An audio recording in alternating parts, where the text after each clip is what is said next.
Good afternoon. Since we have moved on to Phase 3 of the Restore Illinois Plan, the Village Board was finally able to approve a massive economic incentive package to help our small businesses and encourage development.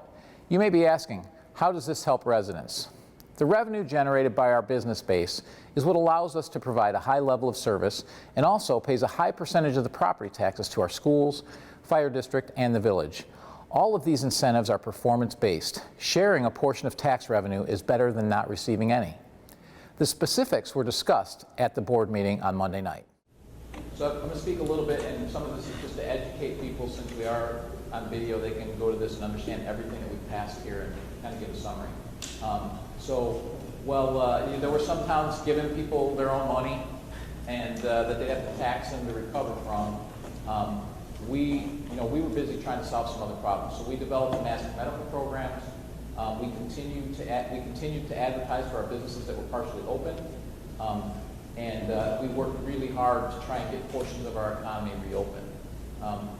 However, most importantly, since our economy was first shut down, we really have been working on diligently on how do we return to normal and recover from this. And we knew that planning for the reopening was much more important than any minor gestures we might make that may feel good but aren't going to really get the job done. So that's why just last week, in very short order, we approved outdoor seating for restaurants. That's why we approved the use, or we're going to approve the use of parks and parks for our health clubs later today, so they can go out and do outdoor classes at our parks. So we're doing that to try and help our businesses. But that's also why we developed this package of incentives that, and they're all performance-based. So to help our existing businesses, we have hotel tax sharing. Hotel demand, as you know, has been devastated, and sharing hotel tax will help our hotels in the next few months. As Trustee Healy pointed out, sales tax sharing for small businesses. So we'll be sharing sales tax for 90 days with any business that is classified as a small business, which will help them in the coming months. While it will cost us some revenue for sure, it will be worth it to help these businesses. To foster development, because one of the things that gets concerning is that developers pull out because they're nervous, or maybe we go to the bottom of the list. Well, we don't want that to happen. We want to make sure people are investing here. And if they have 4 projects, we would like us to be first. So one, and this kind of extends beyond just the COVID issue, is non-traditional sales tax sharing. What this allows is for sales tax sharing for sales tax generating businesses in industrial areas. To incentivize these businesses, and those might be like an equipment distributor or something like that, to relocate into Orland Park into some of our industrial areas, not necessarily our retail areas where we have plenty of people attracted to our retail areas. A restaurant sales tax incentive to backfill existing restaurants. As we know, we've had some fairly large and prominent locations vacate recently, and actually the good news is Rock Bottom is coming back, which is different than what was reported previously, so they're going to reopen. But we've lost Houlihan's, we lost Granite City, we previously lost Champs. So some of these facilities we would like to backfill. So to incentivize other restaurants to fill those locations, we are offering a sales tax sharing. Vacant, they get us nothing, and they get us limited property tax as well. So this will get them back on the property tax rolls, and I'd rather share part of the tax than get none. So this is a great idea. New hotel development. We know that currently we only have 1 hotel in Orland Park. I know some of you think we have more, but we really only have 1. There's a market need for that. We've heard that over and over and over again. So we're offering this to encourage them to build in Orland Park. So that's why we're doing that. But also to encourage projects that may be on hold or delayed due to COVID-19, we are implementing the Orland Park Commercial Impact Program. So for commercial projects that move forward, there will be a 25% reduction on permit and impact fees and a 25% reduction on water tap fees. These incentives will also be tied to a start and a completion date in order to receive. So they can't just get these incentives and then not build the projects. The goal here is to get projects like, we know that AMC still has 6 or 7 projects they're planning to build, but they're only going to build 1 first. So if this can help get them over the hump so they build us first, that's great. Same thing with some of our other projects. If they're being delayed or they're one of many, maybe this gets them to build with us. This program is only around for a short period of time, for 1 year. So they need to take advantage of it now to build. The goal here is to get these projects that are on hold because of COVID-19 to step up and build. and there will be start dates and completion dates tied to that. And actually, the application needs to be made by September 30th. So this is something that they really need to do quickly. So we're trying to incentivize people again to get back on board. And lastly, to encourage diversification of our economy, we are offering property tax incentives to advanced manufacturing facilities that relocate to Orland Park. That will be particularly helpful for our industrial sites. It will also be helpful for the I-80 corridor. It is important, and I've said this from the beginning, that we view the return to normal as an opportunity. These packages are a great way to help our existing businesses, and current projects will also trying to backfill our existing spaces and encourage new businesses to come here.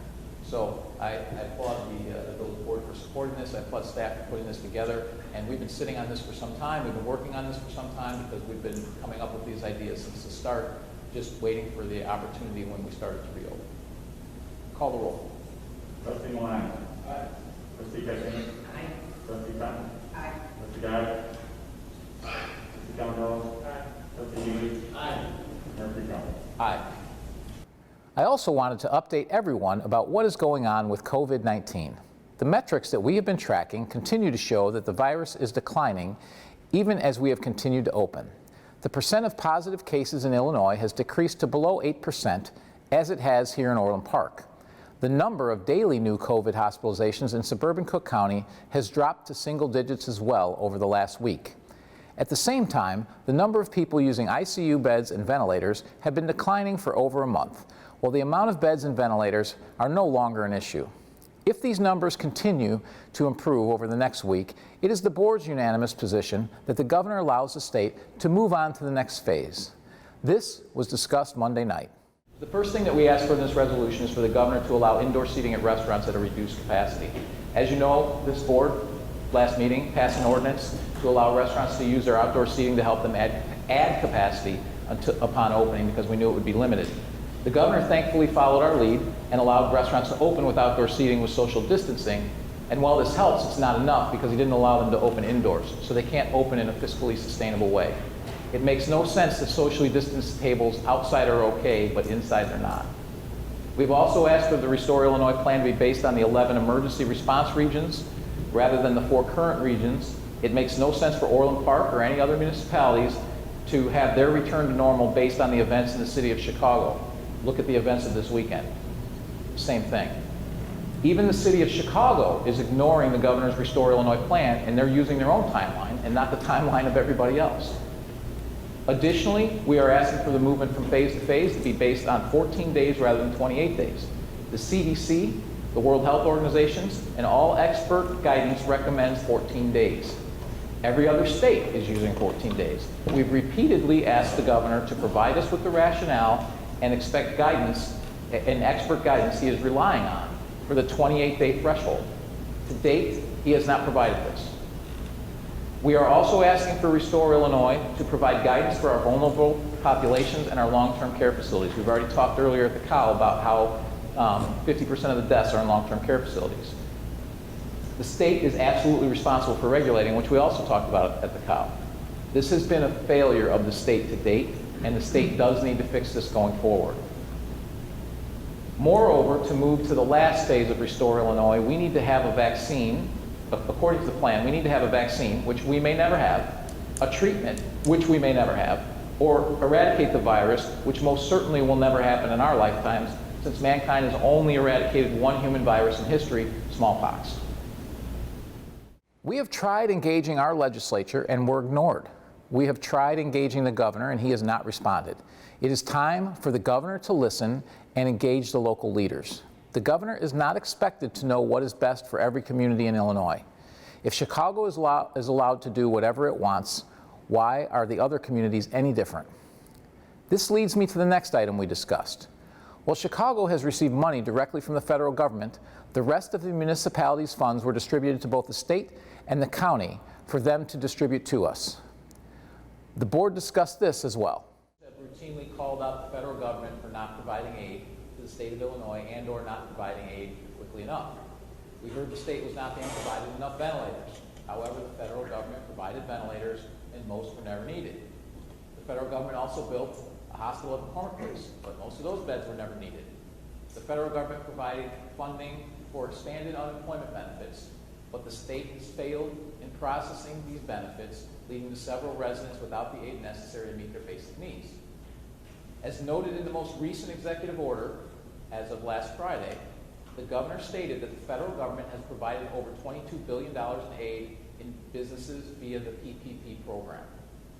According to a state senator, the state has received over $3 billion in aid from the federal government, of which approximately $800 million was for aid to local municipalities. Now, this was said prior to the legislature meeting. Chicago received aid directly, so they don't get any of those monies. If that money were distributed per capita to the remainder of the state, it would result in approximately $4.8 million for the Village of Orland Park. However, the legislators returned to work after over 10 weeks off and passed an irresponsible budget that raised spending by 6.8%, relies on the federal government to provide $6 billion more in funding to balance it, allows a massive increase in salaries for state workers, the majority of whom have not been working, yet getting paid by our residents' tax dollars. They've failed to reduce spending on staff. In fact, they keep staff paid who aren't working. We've had to furlough people. They've reduced, and in this bill, in this budget, they reduced the aid from $800 million to municipalities to $250 million to municipalities, and specifically stopped municipalities in 5 counties, including Cook and Will, which we're a part of, from receiving direct aid. Additionally, Orland Park, its businesses and residents pay over $250 million in sales tax and income-related taxes to the state annually. In short, the state has already received several $billion in federal aid, but is asking for $6 billion more to balance their budget because they're incapable of cutting spending, and at the same time, they're holding our money that was given to the state to distribute to municipalities. Cook County is taking similar actions. They have kept paying employees who are not working. The courts are closed for the most part, leaving criminals on the street for municipal law enforcement to deal with, which we're seeing right now. Cook County had federal funds distributed to them directly, some of which is for municipalities, but they've yet to distribute those funds either. Orland Park residents pay approximately $30 million annually to Cook County. Does the fiscal irresponsibility of these two entities ever end? It is time for both the state and the county to ensure that the aid that was provided by the federal government and has been distributed to them, and it was distributed for municipalities, is given to the municipalities as intended. It is our position that to eliminate politics from this equation, the money should be distributed on a per capita basis across the state. That's what's fair, that's what should be done, and that's what this resolution calls for. Call the roll. Trustee Hughes. Aye. Trustee Meyer. Aye. Trustee Fenn. Aye. Trustee Dyer. Aye. Trustee John Burrow. Aye. Trustee Gaffney. Aye. Mayor Pico. Aye. As noted, the people of Orland Park give the state hundreds of millions of dollars annually and receive a fraction of that amount in return. Now the state is hijacking funds earmarked for us. The federal government allocated money to help local governments and their residents. It's time for the state and the county to stop ripping off our residents to feed their irresponsible spending habits. Lastly, on Monday night, my closing comments contain an overall assessment about the current COVID situation that you will find informative. So, like many of you, and like everyone on this board, we're all frustrated by this COVID situation. What for me is particularly maddening is the lack of transparency and accurate information at the federal and state levels, as well as the complete lack of logic. The CDC says no masks, then masks, now it's maybe masks. The CDC says it doesn't spread via contact, then it does, now maybe it doesn't. The state says it isn't getting resources when it actually is. The state says stay at home, now they say go outside. The state says it's making decisions based on data and science, but refuses to share it. And the facts directly contradict the information they give us. The data indicates that our over 60 population is by far the most at risk, but the state ignores our long-term care facilities, which end up being 50% of our deaths. It's okay to go to Walmart, Costco, Home Depot, Myers, Mariano's, etc., but you'll catch COVID if you go to Mirabali Shoes. You can buy shoes at Target, but not at Foot Locker. McDonald's can take cash all day long, but if you pay with cash at a non-essential retail store, you'll catch COVID. You can go to the cannabis store and the liquor store, but you can't go buy workout equipment or go boating. We can have several thousand people a day in Costco, but 4 people can't play golf at one time. We can eat outside, but we can't eat inside. You can have a tooth removed, but you can't get a haircut. Your dog can get grooming, but you can't. You can be in the hospital for COVID, but you can't get your knee replaced. Makes no sense. Through all of this, we tossed our Constitution right out the window. It's times like these that we need the Constitution.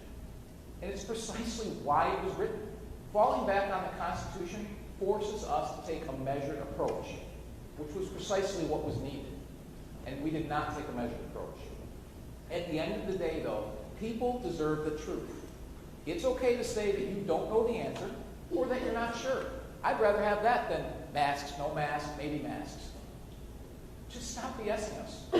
Give us the facts and information as best you know it, and let people make their own decisions. It's the government's job to be truthful and give us the best information it can. That's what we've tried to do at the local level. And tell us if it's an unknown. We can deal with unknowns. Tell us. Don't make it up. That's what we've tried to do here, and we'll continue to do that.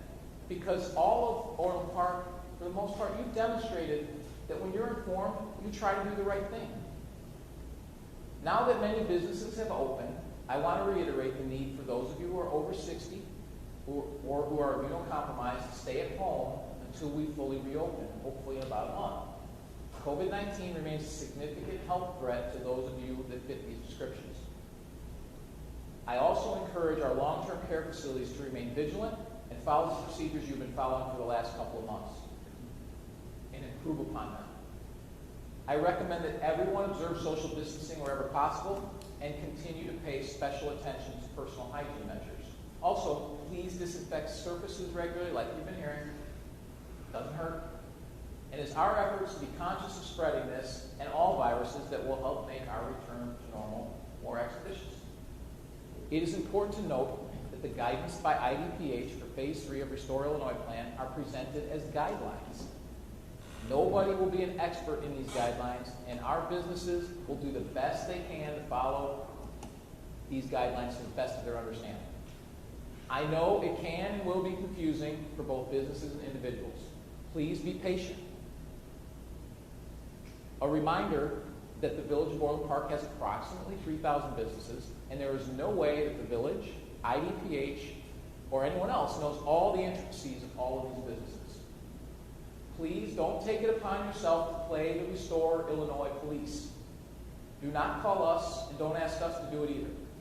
The Village has no legal authority to enforce these guidelines. If you don't like how a particular business is handling the return to normal, simply don't do business with them. It's really simple. It's personal choice. It is perfectly within the purview of these businesses, however, to ask you to wear a mask to be on their premises. Just like no shirt, no shoes, no service. They have the ability to request you to follow their rules. If you choose not to follow the rules that the business has established, then I recommend that you just leave the premises. If you don't, that is trespassing, and the Village will prosecute violators for that. However, please note the Village cannot and will not mandate the wearing of masks. Ultimately, it's up to businesses to decide to make their customers feel comfortable enough to consume their product and to do business with them. It has always made sense for the Village, our business and individuals, to prepare for the inevitable return to normal. I realize that currently there are people with strong feelings on the issue of returning to normal. Some of you believe this should have happened in March, while others believe that this is way too soon and we should stay closed for the foreseeable future. I encourage those of you who think that we should have returned to normal weeks ago to be conscious and respectful of others and give them space. I also encourage those of you who think that it's way too soon to be responsible for yourselves and not push your position on others. At the end of the day, nobody is being forced to do anything. Take responsibility for yourself and be respectful of others. The metrics clearly indicate that we should be open and have indicated that for a month. Many other states have started to return to normal and have not seen spikes in cases. We need to learn from that. We are not looking for cases to decrease. I just want to point that out to everybody. But we're watching the data to make sure the cases stay stable as we return to normal, and it is inevitable that we will return to normal at some point. Not only can we keep people safe and return to normal, we have to do that. A well-functioning healthcare system requires a vibrant economy. We all need to be patient and use common sense as we return to normal. The people of America and Orland Park have done a great job throughout all of this. I have no doubt this will continue as we reopen. I want to thank everyone for all of their efforts throughout the COVID crisis and for your cooperation this last week while we had a curfew for 3 nights. Your efforts helped make it possible to keep Orland Park safe. Of course, I also want to thank our police department for their Herculean efforts over the last week. Not to be forgotten are the efforts of our Public Works Department and the Fire District for the assistance they gave our PD during this time. Please continue to support our local businesses and have a very safe weekend.